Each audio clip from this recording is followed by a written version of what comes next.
Welcome, ladies and gentlemen. We're going to move on to our next exercise in the foundation series.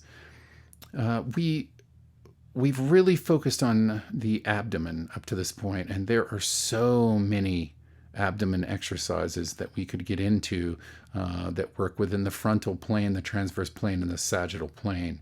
But we're really going to focus on the ones we have for the foundation series because they are the nucleus. From there, we can really move forward. And I want to shift our emphasis now on the other area that is typically super detrained, and that is our hips. Okay, remember the two areas that we really have to think about getting going and activating and working for us. They're thinking complex. They really need you to think them into play, and we really need to sequence them correctly from the nucleus out. Something that we lose through time. If we're not careful, we lose the ability to sequence these correctly, and every time we lap over one of the important sequences, something's going to pay, something's going to give. Okay, and it may take a long time of buildup before we start seeing these compensations that typically we need to go back and fix. So we really want to talk about our hips, okay, and activating those hips and putting some emphasis into making them work correctly. Now remember, I said that there are muscles that work for free for you. Some of those that we will see a lot of problems with are those hamstrings right here. Okay, these hamstrings, they like to work for free. They're thinking, well, your other stuff's not working good. Well, I'll take over some work for you. Another one that really likes to work for us is that low back, that back in general, but the low back will do a lot of work for you. The erector spinae muscles, the multifidus muscles that lie in there, they really will overwork and try to help you out because you're not activating the muscles that you're activating. So our goal is to learn to give those areas a rest, to put them in their proper sequence, and to let them tell you, thank you. Thank you for learning how to activate these areas. Thank you for realizing that you have to really learn to make them go. You got to put some work in here if you're going to rest me. And guys, this is going to help keep you from injury. This is going to keep your human movement system, your musculoskeletal neural system working in concert with each other. It's going to keep you healthy. It's going to keep you moving the correct way. It's going to help you absorb and release the energy of life in a beautiful way. So let's move to the hips and show you just a fantastic exercise to get these hips going. Now, a lot of these exercises I'm sure you've seen, but my goal with the Foundation series is to give you the detail, the technique, the detail that is going to get you through. And guess what we're doing? Well, look here, we're on our back again. And why do you think that is? I bet at this point you can probably tell me. Well, it's to keep us in good posture for now. It's to activate these muscles without you having to be concerned with your posture just yet. It's allowing you to stay in good posture, and it's also allowing you to get rid of any excess muscles that we don't need and focus individually on these layers that we're building up. We're just building up layer after layer of correct function. Okay, so let's look at our hips now, and we're going to call this our floor bridge. Now, again, we're going to have several angles of this because there's a lot of little techniques I can give you that if we're not careful, you're going to avoid. Perfect practice makes perfect. We don't want to do sloppy movements, okay? We want to train our multi-trillion-dollar piece of equipment we've been given, our human bodies and brains. We want to train this with the utmost efficiency because there's nothing wrong with functioning at our best. I don't think there's anything wrong with that. So I'm here to help guide you through this process, okay? And using just the experience that I've gained through thousands of clients and just years of working on these things. And it's funny because it starts off so simple. It starts off so easy. But I will not let a client progress past these unless I see that they have good recall of these layers. They have to be able to do this. Now, if they can do it, we move right on. But the goal of the foundation series is to start us from the nucleus, from the very beginning. Make sure that every layer is functioning correctly as it can for you. We're brain training, and then we're also teaching our musculature how to listen to the brain and respond the way we need it to for correct human movement and to keep us functioning in 3 planes of motion with ground force and gravity pressing in on us every second of the day so that we can stay safe and enjoy our lives, okay? Let's look at our floor bridge. There's a couple things I want to point out already. One, if you'll notice, these palms, okay? These palms are up. Now, there's a good reason for this. In this particular exercise, we're not needing to brace ourselves like we did with the Russian twist with the stability ball. We kind of used our palms down to brace ourselves. But what we're doing here is we're palms up because we do not want our scapula or our shoulder blades, we don't want them to round. We don't want to push our shoulders forward on this, okay? So we're going to avoid using palms down, pushing in to the floor, because I see people have a propensity for pushing into the floor. Their shoulder blades come up, their shoulders come up, and their shoulder blades no longer are retracted or kind of pulled down and back. We have an exercise that's really going to work on that, and we'll be able to utilize that to help us with the floor bridge. But for now, I just want to say palms up on our floor bridge. We're kind of keeping a little base on our shoulder blades, and we're kind of drawing them down. All right, our shoulder blades back there, down and together. We're creating a nice, gentle, kind of a long neck. We don't want to hunch our shoulders up towards our neck. Big no-no, and that's something we're going to detrain, which I see so often. We're going to detrain that.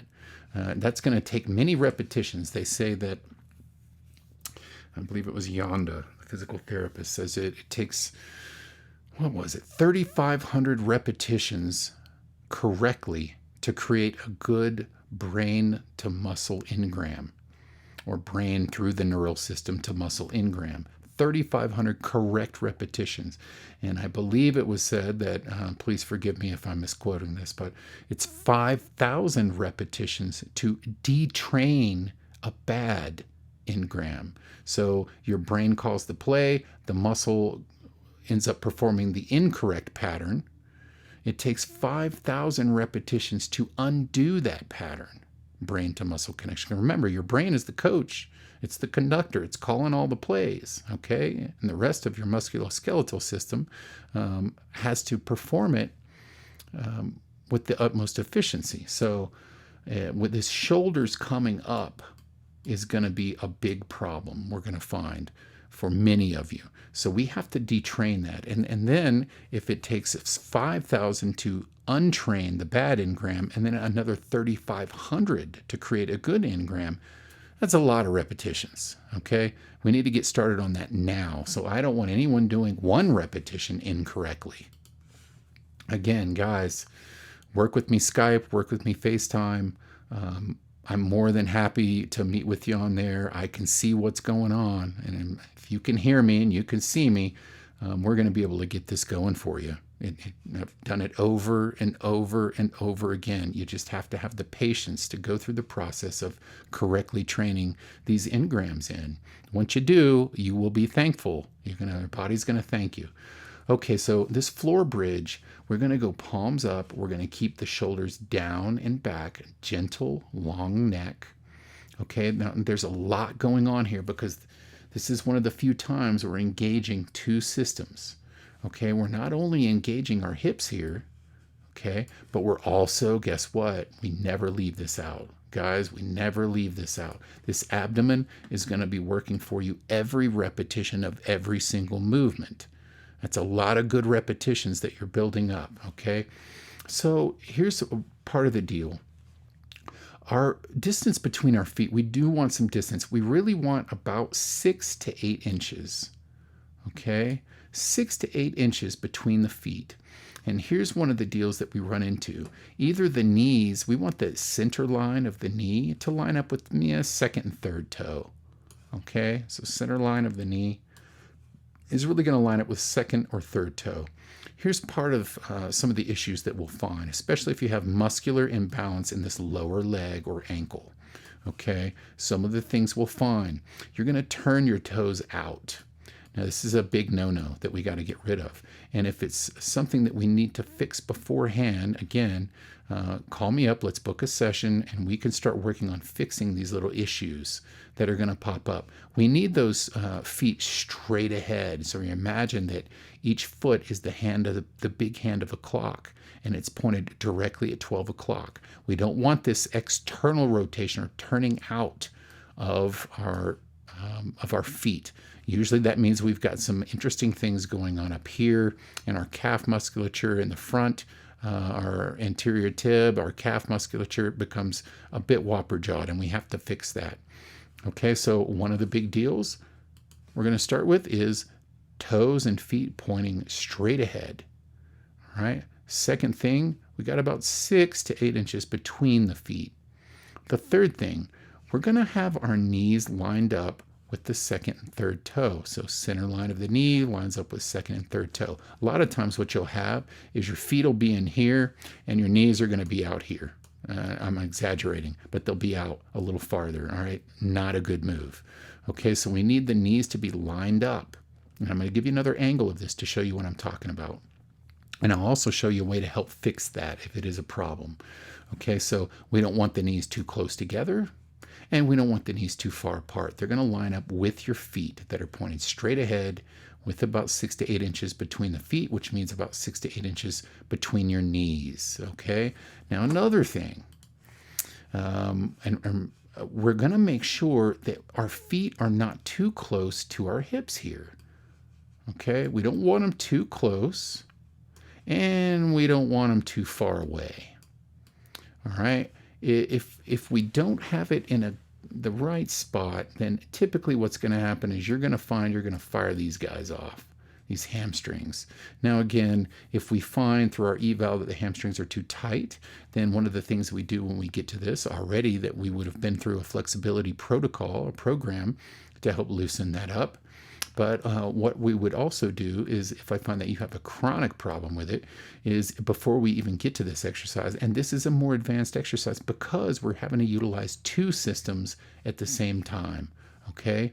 So what we would do is we would stretch before the exercise. We would stretch those hamstrings to give them the best bet at not locking up. Your brain, if you're not careful, these guys are so used to taking the weight for you that they're going to find every opportunity to seize up for you and try and take the weight. You're trying to tell those hamstrings, no thank you. I'm not going to use you for that anymore. I'm going to give you a break. You'll find that these guys will come into play very often, okay? So we're going to find the right foot placement between the hips and the feet. And really, this is going to take you kind of figuring it out. Now, if I'm working with you, typically I can see where we need to kind of keep those feet. But usually 12 inches to 16 inches seems to be a good spot. But right now we'll go off feel and we'll see what we can do, okay? Now, our prime area that we're trying to heat up is going to be this area right here, all right? Your glute maximus and your glute medius, basically your hips. We're really trying to get these hip muscles on fire, okay? We really want to get them hot and work those guys while keeping these guys at bay, keeping them out of it, giving them a rest, okay? Now, we want to think of our hips as a platter, okay? We're serving a platter of, let's say, food, okay? Or drinks or beverages, all right? I try to think of analogies that have just worked more often than not, and we're thinking of these hips as a platter, okay? So let me go over what we're doing with the hips first, and then we're going to talk about how we're going to add the abdomen in. So the hips, really, it's a very basic move. All we're trying to do is take those hips and we're trying to push them up. And then we're trying to lower them back down. Okay. So what we're really doing is we're lifting our platter up and we're lowering our platter down. Okay, but it's not as easy as you think. All right, if we're talking about the technique and the details of this, there's some things that we really need to look at. Okay, because remember, in this exercise, there's a lot of things going on at one time. We're trying to keep the feet straight. A lot of people have a propensity to externally rotate, or they may internally rotate. We got to, either one isn't satisfactory. We got to keep that foot right at 12 o'clock. Okay. Another thing is that we want the proper distance. People will create too much distance between their feet. They'll go 12 inches or so. It ends up creating a bit of an issue. So we want to keep those feet right at about 6 to 8 inches distance between each other. The knees typically will either fall out or they'll fall in towards each other. Neither one is okay. All right. We got to make sure that our knees, center of the knee, lines up with the second and third toe. Straight line. And again, we'll see that more so from another angle. Now, there is something that I utilize with my clients that has been really helpful. And it's not only helpful for this particular exercise, but for many other exercises in the future. A lot of what we have a problem with is the glute medius, that it doesn't allow us to keep pressure going out or abducting. And that's where, again, when we get weak in that musculature, we find that everything gets a little whopper-jawed in our angle of our knee. So I found a way to kind of help keep, one, the platter consistently there, and we'll talk more about that, but two, a way to kind of keep everything lined up correctly. Okay, and I'm going to tell you what that is right now. We're going to imagine, we're not actually going to do it, but we're going to imagine that we're going to take our feet and we're going to slide them out in our shoes just a little bit, both feet. Okay, this foot over here is doing the same thing. Okay, we're imagining that we're kind of sliding our feet apart, but they're not going anywhere. We're not moving our shoes aren't sliding apart. It's just your feet inside your shoes, or again, if you're not wearing shoes, then it's your feet on the mat or the floor. You're imagining that you're pulling apart, but you're not letting them go anywhere. Let me tell you what that does. When you do that, what you're going to feel is this activate. Okay, this is going to come into play all of a sudden. This is a wonderful trick that has really helped me with a lot of people, as opposed to having to go through a number of different exercises to activate this. I just tell them, hey, imagine you're sliding your feet apart in your shoes a little bit. And guess what it does? It activates this area right here. Okay. It also helps give us this feeling that there is a platter under here supporting. So even if our hips are on the ground, you still feel activation. It's not just flaccid and loose. There's some tension going on in here, okay? We're activating this area, this hip area. We're activating this, okay? So a big important thing is once you get all these little details lined up, just imagine you're slightly pulling your feet apart in the heels, like you're just sliding them out, but they're not going anywhere. They're catching the barrier of your shoe, and your shoe saying, no, you're not going, you're not leaving. And you will feel this area right here activate. Okay, and we do not let that go. Once we start and we get our setup, we activate it, and guess what? That's our platter. It never falls. We never let the platter cave. We never let the platter cave, because if the platter caves in, then all of our beverages or our food ends up hitting the floor. Okay, so we have to keep that platter activated. And one of the best ways I've found in working with so many people is just telling them, imagine you're sliding those feet apart. Now, initially, a lot of people start moving their feet apart. And no, we don't actually move them. We just sort of like put some tension in there out. And lo and behold, this is activated. Our platter is set and we're ready to roll. Once you've got that platter here and everything's set, okay, you do not relax it. Now, one of the things to watch out for is once you activate that, don't let your knees start falling apart here. And I'm going to give you another video that's going to show you how to control that if you do. Okay, so once you've got that platter set, you do not let it go. Now, what we'll end up doing is pushing up our platter. We're going to squeeze the hips up, and then we're going to hold the platter with a little bit of pull out, imaginary pull out. Well, you're actually pulling, but slightly. We're going to hold that on the way down. So on the way up, we hold that. Okay, we're still holding this kind of sliding out in our shoes deal. And on the way down, guys, we're still holding that slide out in your shoes feel just a little bit. Don't overdo it. That way, this area stays engaged every second. We don't come down to the floor and relax the platter. You don't disengage this until the end of your set. So it's very important. These things working together will keep your hips engaged, and hopefully you'll feel a lot of heat building up in here through the course of the repetitions. Okay, let's talk about another important factor.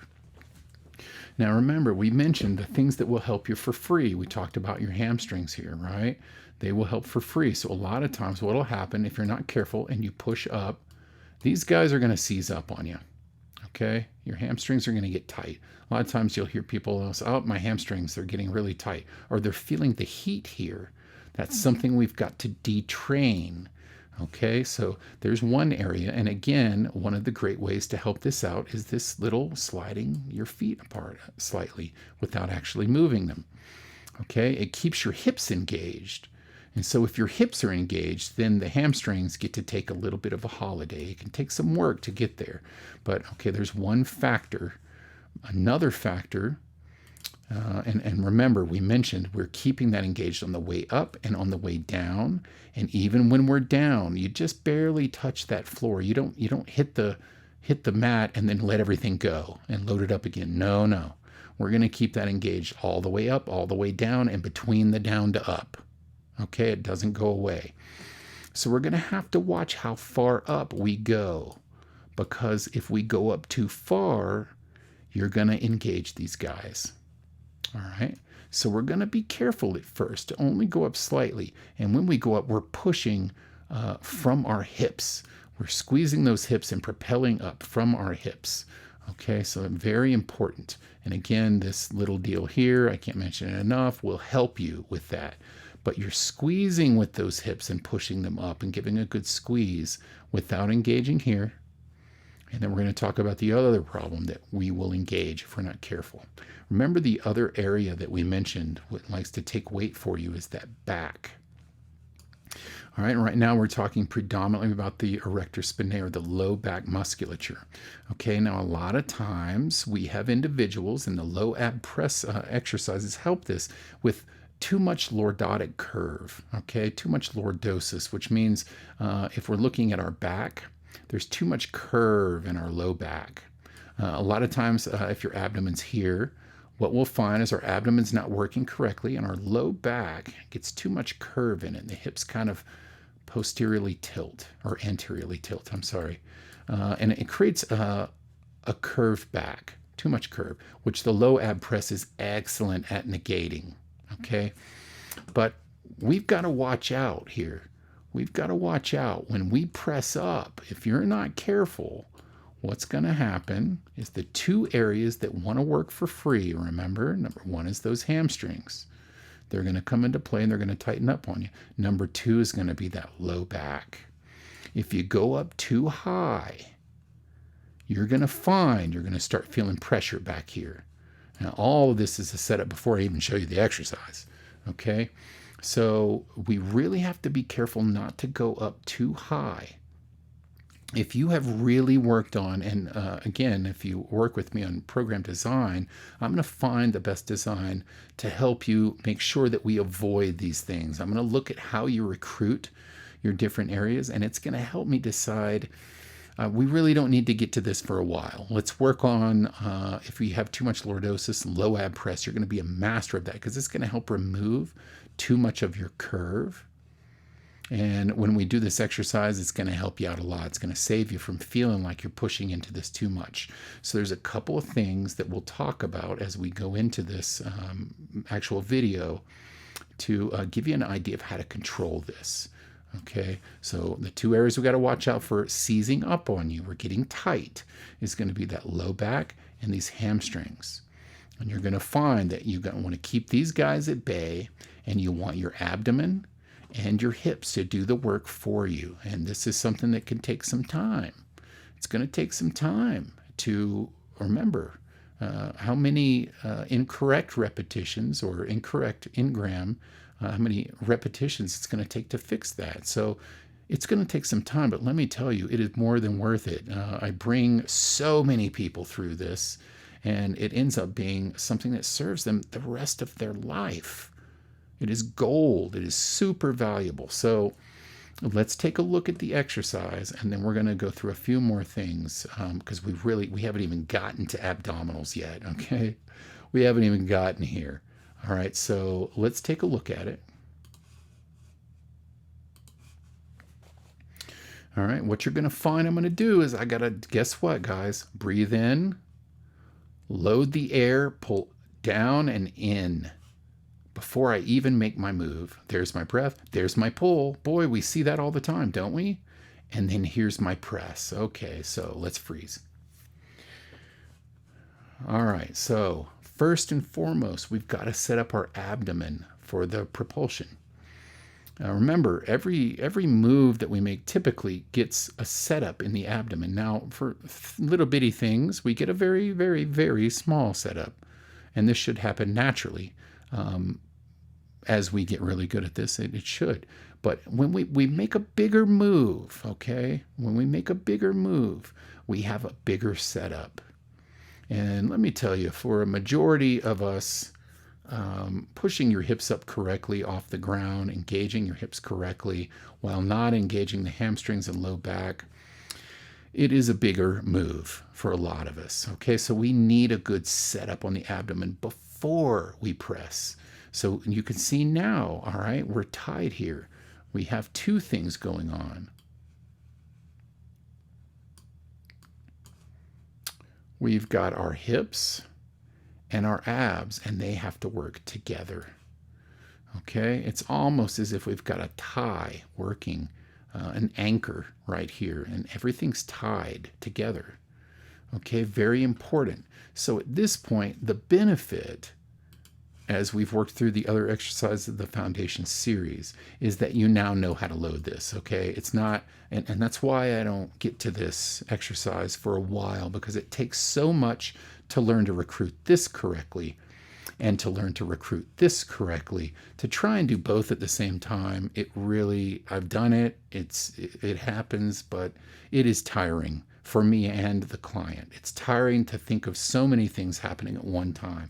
That's why in the foundation series, we work this nucleus first, guys. We get the abdomen working so that you don't have to think so much about getting it. You already know how to do it. We've done hundreds and hundreds of repetitions, and we've got this guy working well for us, or this gal working well for us, okay?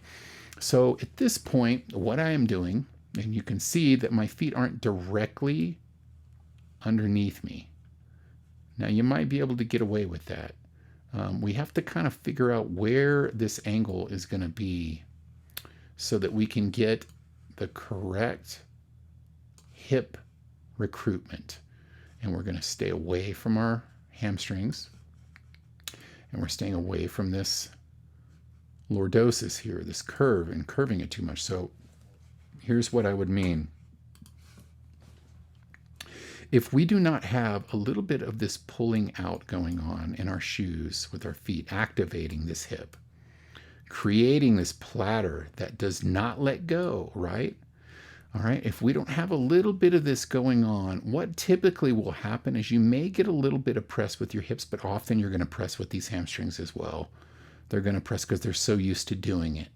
Guys, for you guys that aren't having this issue, man, great deal. I mean, it's really good for you. I've just dealt with, man, a huge majority of my clients are dealing with this hamstring and low back. If you don't deal with it, great. You can just keep flowing. But if you guys are having this issue when you try this, then again here as well, getting hot here and getting hot here. I'm telling you how to get through it. All right. So I have my platter set. I've got a little pull out going right now. And these guys are activated. Platter set. All right. I've pushed up to here. Now I've negated this right here in my low back. I'm not utilizing that. I'm really just getting these guys on fire, my hips on fire. So I'm keeping my hamstrings and my low back out of it. Now in my abdomen, I have this, I'm slowly exhaling as I come up. So I've set up before I lift. I set up my abdominal recruitment, breathe in, pull in, and then I'm going to exhale as I push up like I'm launching a rocket to the sky. Now, we talked in the overview about what a proper exhale looks like. There's a pursed lip exhale. I have to control the amount of air that leaves. I don't just open my mouth and let the air just seep out. I have to control the air in a compressed, pressurized, pursed lipped exhale. Or you can also do a sss. That has worked for me very much in the past, but if you're not careful and you're around anyone else, sometimes when you're doing reps a little bit more rapid, you can sound like a sprinkler. I didn't care, but I could see how a lot of people would find that annoying. So you really have to control how much air comes out, because you want enough air loaded in here and compressed so that the amount of air that comes out is in alignment with how long it takes you to get to the apex of your move. I don't want to get halfway through my push and all my air is gone. That's not going to help me.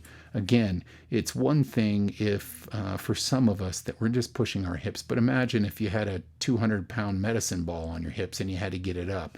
It's going to be very important what you're doing with your air and how you let that go. Okay, very important. So we have to learn to compress that exhale and let it last for the duration of the concentric portion or the pressing portion of the repetition. All right, so I know there's a lot of information for this, but again, the details are really gold. They're really going to help you out. So here we go. Here's another little tidbit that might help you if you're dealing with this low back tightness.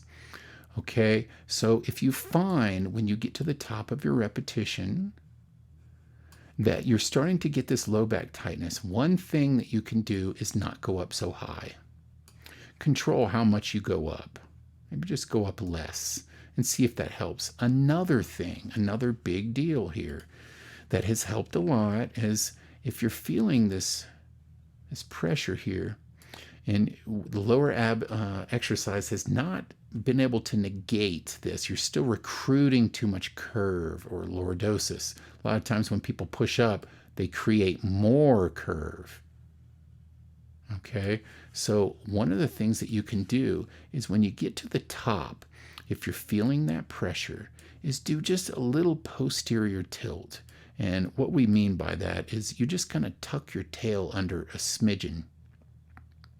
Now, one of the big things that helps keep this from happening is this draw in with the air. When you set up that abdomen at the bottom, which we're going to talk more about in a minute, when you set that up, it really helps negate you creating too much lordosis or too much curve in that back as you push up. By pulling in that air, you're fighting that lordosis. But if for some reason you're still feeling it, you're going to do a 2% kyphotic curve. All right. You're going to just tuck your tail like a scared puppy, just so slightly. Okay. And people will do it too much. They'll do it too much. Little 2% tuck. So you're just creating a little bit of an angle, just kind of curling under just a teeny bit.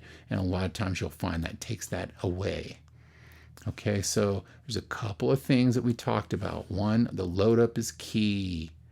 By having that draw up and under that we now know so well, it's going to negate too much curve. Plus, all the lower ab work that you've done on 1, 2, and 3 if we have worked a program for you, is going to keep this at bay. It's going to take some of that out of there naturally. Okay. But if for some reason this is still happening, two things you can do: don't come up as high until you get a hold of it. And secondly, create just a little tuck, just a teeny one. Don't do it too much. All right. If you create a little bit of a tuck, like a, again, a puppy with the tail between his legs, kind of scared, and kind of tucks under a teeny bit, that'll usually flatten that out a bit and kind of take that pressure away. All right. Big points right there. Big points to help you out. Control your rep range. As you get better, you can go up higher because you're going to be able to control with your abdomen, with your proper postural set. Okay, this is really one of the times we're lifting the hips off there, and it can create more curve. So we're going to have to watch out for that. And then also a teeny bit of a kyphotic curve or a tuck under, teeny, that can help negate that. Okay, so a lot going on this. Let's just keep rolling and look at it again here. Okay, and we'll talk about something else that's happening.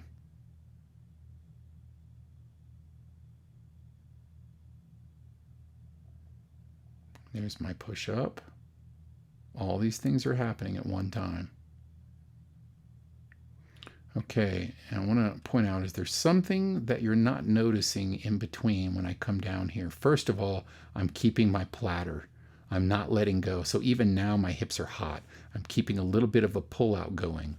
So my hips are getting really hot. I'm keeping my hamstrings at bay. They're not coming into play. I'm also keeping the pressure off of my back. Okay, so something I want to point out. As I come up here, I'm kind of like, I'm sort of creating a stand with my shoulder blades going down and back. And I normally what I'll refer to those two as cobra shoulders, which will be one of the exercises we get to here shortly in the foundation series. You're going to get that one, and that one is going to be just an amazing exercise for posture, an amazing exercise to teach you to get rid of this bunching of your shoulders and your trapezius up towards your neck and your neck musculature, which I find so often. It's going to be really good at getting rid of that. But I'm sort of creating a stand with my shoulder blades by pulling down and together, and it's creating a little bit of a prop on this side that I'm able to prop my body on. That's not really going to help right there, but right in here, there's just a little bit of a stand with those shoulder blades that I'm able to kind of prop. And it's going to help when you look at the Cobra exercise to understand what I'm doing. But I'm sort of lifting this area of my back slightly off the ground as well and propping on those shoulder blades. And I've got just a little bit of a stand going right here that I'm propping on. So really from here all the way up, I'm really not on the ground. By pulling those shoulder blades down and back, I'm creating a little triangular prop right here that I'm able to stand up on that top half. Again, not squeezing up towards my neck. Not here, but down and back and together. Okay, so there's something that isn't happening on the way down right in this area. Well, it is happening on the way down, but it's not happening at the bottom. I want to show you what that is. Watch my abdomen as I'm coming down. And you'll see why there's so much going on in this exercise that your brain has to recruit correctly. All right, watch what happens here. Now, normally, what we would do here is we would set our load, we'd come down, and remember, we're not letting those hips go, right? They're not going because we're keeping a little bit of a pull apart with our feet activating. We're not letting those go. So they're activating on the way down because of the slight pull apart. And then even when we're pulling apart slightly on the way up, we're squeezing the hips together. Okay, so normally what we've been doing is we get to the bottom and then we load, right? We get to the bottom, we load up, breathe in, pull up and in, and then we exhale and press, okay? So normally we get to the bottom, we've exhaled on our way up, we come down to the bottom, and then we breathe in, we pull in, we exhale and press. But guys, what we're trying to learn to do here, and we can start that way if we need to, okay? But we're trying to learn here, on the way down, I'm actually breathing in. On the way down, I'm breathing in. And as I'm getting towards the bottom, I'm already pulling in against the air and up and under. I'm doing it as I'm coming down. So by the time my hips near the floor, and I'm not really quite making full contact with the floor, because if I'm not careful again, I'll let those hips go. And they can't let go. It's not easy to learn that. They can't let go. On the way down, I'm breathing in and pulling in as I go down. So by the time I get towards the bottom, I'm already loaded and ready to go for the next rep. This is a very important exercise because you're doing so many things at one time that when your brain is able to recruit all of these things without thinking about it, you're going to get to where you feel the results. You're going to know the result by you feeling it. You're going to, my hips are red hot. I feel on my abdomen is taking this load on the way down. You're going to get to where this becomes, again, autonomous. You don't have to think so much. It's just you're going to go off the feel. You know the feel so well that you just connect to the feel and everything's working correctly.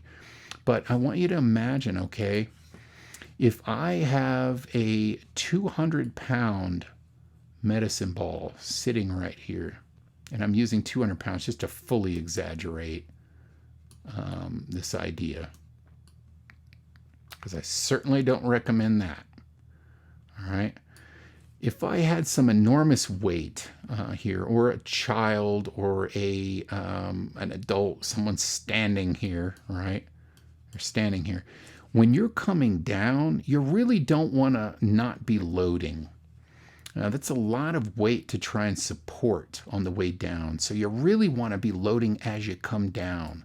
So you're breathing in, you're pulling in, and you're pulling up and under so that by the time you get to the bottom, you're ready to go again. Okay? Everything else that I've talked about is all happening right now. There's my breathe in and pull in. Now I'm going to exhale and press. Okay, now watch what happens as I come down. I've exhaled. I breathed in, pulled in. I'm already there. Exhale, press. Breathe in, pull in on the way down. Exhale, press. You see, I'm not reloading once I get to the bottom. I'm loading as I come down.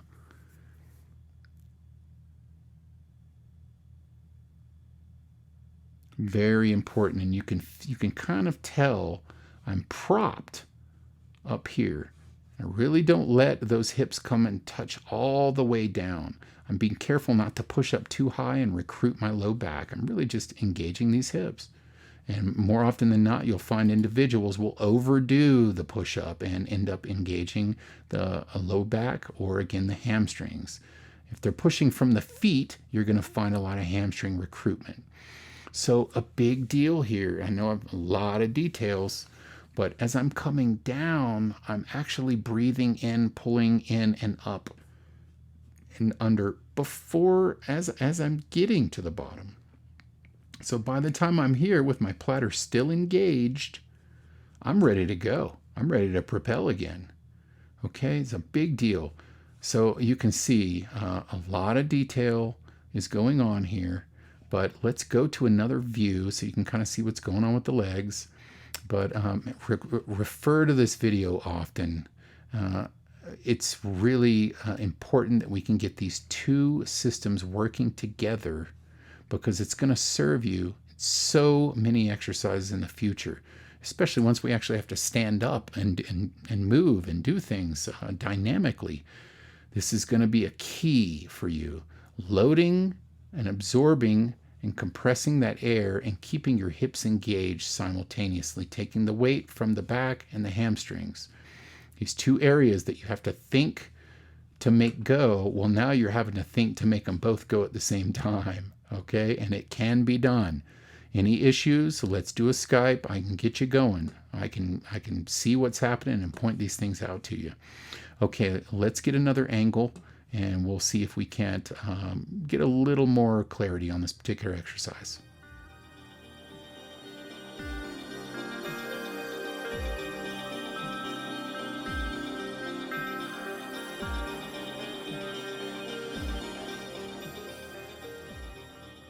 Okay, ladies and gentlemen, we're back here with the floor bridge, activating both the hips and the abdomen together. And I wanted to get a little bit of a different angle. We actually have one more angle that I'm going to show you to help with the either internal or external rotation of the knees. Now, typically, when we are doing this exercise, internal rotation of the knees, and the knees moving towards each other. You will find this sometimes. These knees will move towards each other. And again, your feet may be out here, but your knees may be closed in. Very often that is taken care of simply by doing our little slide out move here, where we imagine we're pulling our feet apart in our shoes, but don't actually do it. Or if your feet are barefoot and you're on the mat, you just kind of dig into the mat and imagine you're pulling apart a little bit, which activates here. Okay, and it actually keeps these knees in a better distance.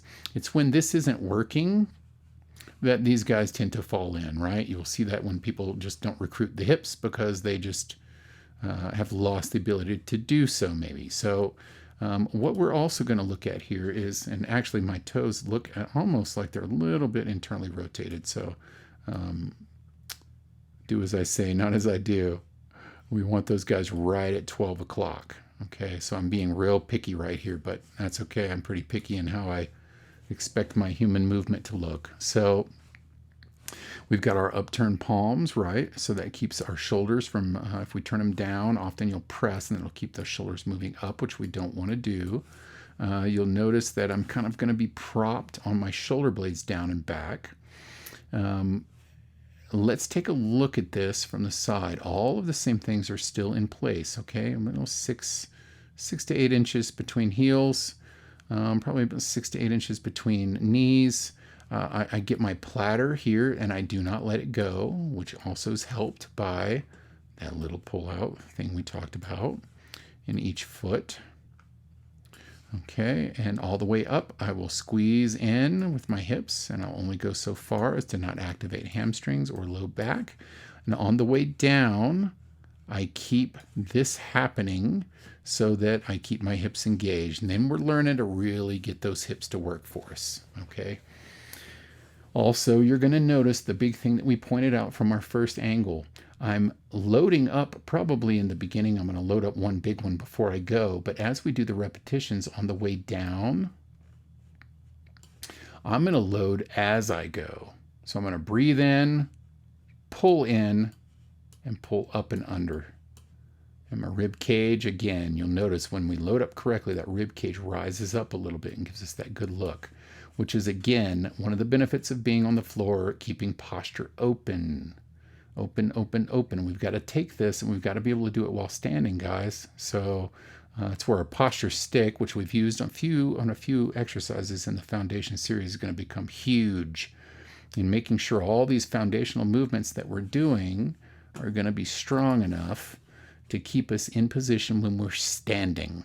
That's where gravity really starts pushing in on us and ground force and starts folding us, especially if we haven't been maintaining good musculature in the right areas and we do a lot of sitting or working at a desk. That's really going to work you down. Okay, so let's take a look at it.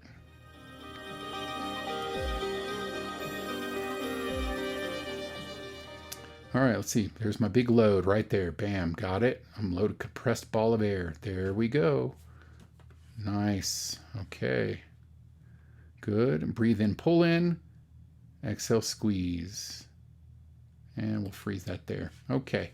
So, just to recap, a lot of pressure right now in my hip moving up, but I'm not going so far and so high that this starts to engage. That low back starts to heat up. Okay, staying away from that. Keeping my knee, center line of my kneecap, lined up with my second and third toe here. At least I'm trying to. I might be slightly off of that, so I'm so sorry about that.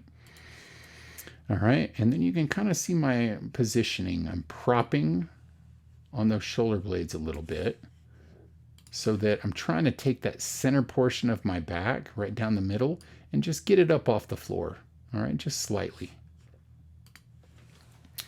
All right, let's keep going. And I want to show you on the way down, I'm keeping my platter. I don't let it cave. I don't let it cave as I come down. I'm keeping it engaged. Again, this here is a big help. It's a big help on both sides. Helping me out big time. Okay, let's look.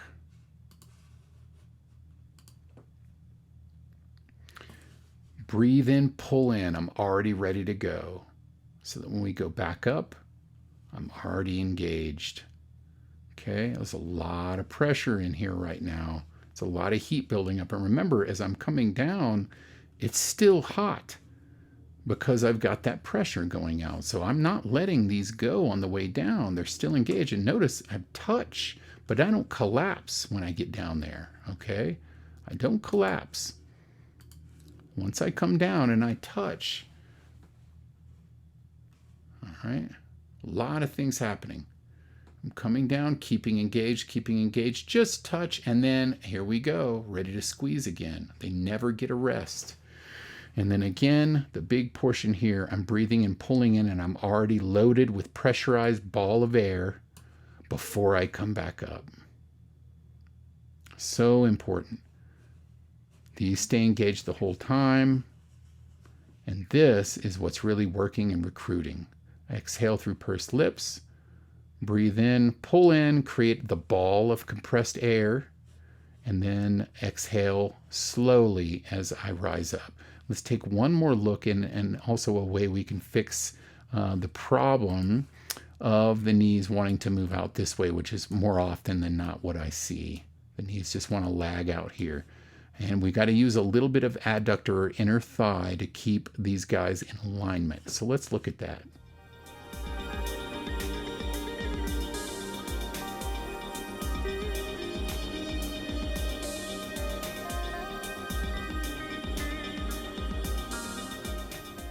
Okay, ladies and gentlemen, this will be the third angle or video that we're going to do on the floor bridge. We've covered just most of the details, but I just want to give one more little fix-it if we run into a problem.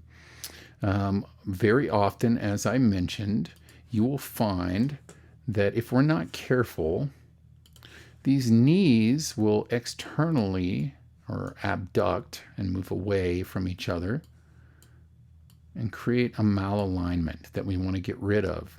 So often what we can do is we take this instrument right here. This instrument is what we call a foam roll. And if you want to know more about a foam roll, then look at my video on YouTube on the top 10 tools that we can utilize for a home fitness studio. A foam roll is a big one for self-myofascial release, releasing adhesion in tight muscles that have built up. Again, in corrective exercise, that's one of the things we need to really look at is what muscles have formed too tight and have created adhesions that we have to kind of break up so that we can lengthen those muscles and get them back in their proper length so that they will work in conjunction with our other musculature in concert in the correct way. But we're going to use this foam roll for something a little bit different, okay? We're going to use it to fix this problem right here that happens when we have the abduction of those knees or hip external rotation.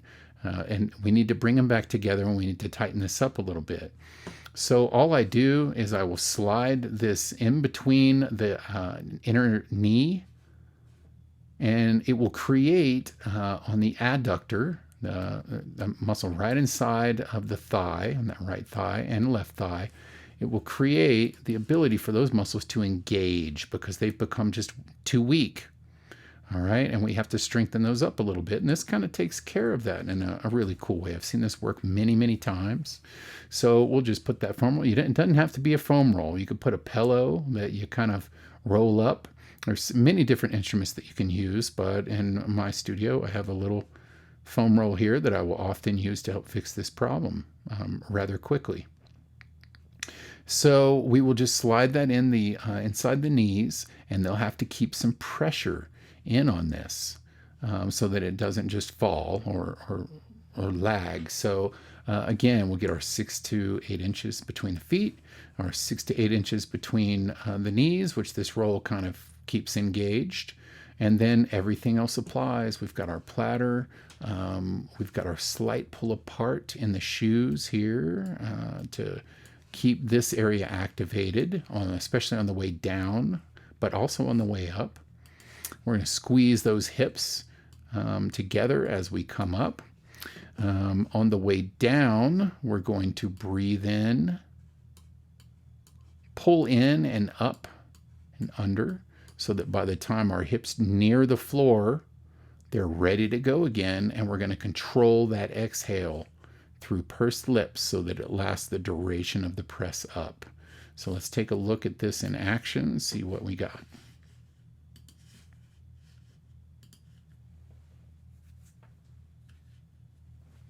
There's my load.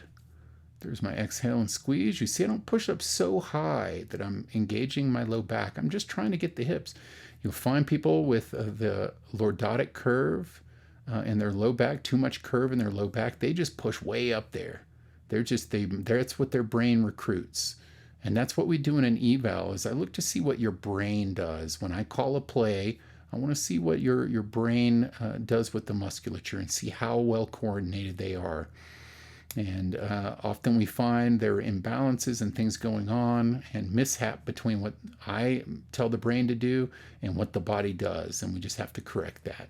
So this is just a method using this foam roll to keep those knees from abducting or moving apart. We want to keep them engaged. And this is a situation where those adductors really come into play, and it helps strengthen those adductors to hold you in place. Eventually we take that foam roll out and it should be much easier. So you can see with the floor bridge, and guys, this gets very advanced. Our bridging, very advanced, goes well beyond this. Very advanced bridging opportunities for us in future, but we have to get this down. If we plan on ball bridging or one leg ball bridging, well, we're going to really have to have these things working for us like clockwork before we get to something that advanced. So let's master this, okay? We're going to master this exercise, and then we can start moving into more progressive ideas. But any problems, Skype me, FaceTime me from anywhere, and we can make this work for you. We can get this going for you, and your body's going to thank you for it, okay? Let's move on.